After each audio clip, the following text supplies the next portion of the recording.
با یه ضربه چکش ساده شکست. حالا این بست ممکنه توی ارتفاع 50-100 متری استفاده بشه. دو تا بسته داربستی ایران بست هستش که داریم میریم برای تست ضربه. هر دو هم از لحاظ ظاهری میتونید ببینید که صحت سلامت هستش.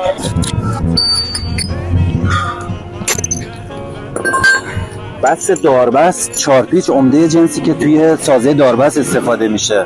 با یه تست ساده بست داربست 4 پیچ ما با یه ضربه چکش ساده شکست.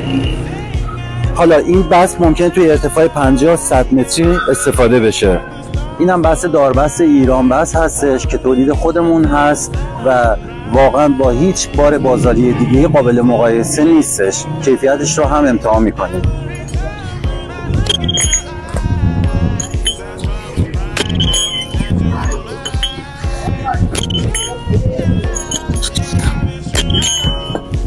بار رو میبینیم، برگی بست داربست دقیقا صاف شده ولی نشکست.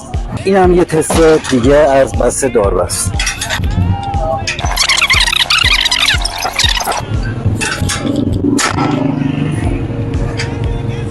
نگاه کنید،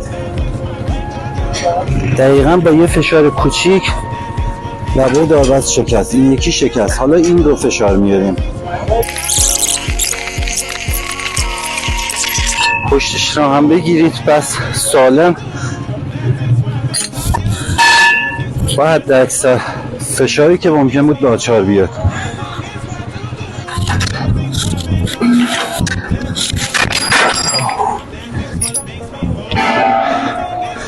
با کمترین فشار آچار شکست.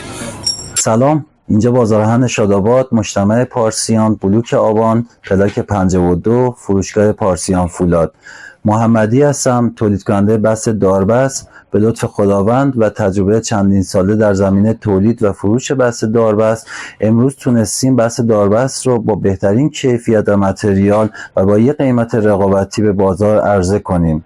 لطفاً جهت سفارش کالا از طریق واتساپ با ما در ارتباط باشید.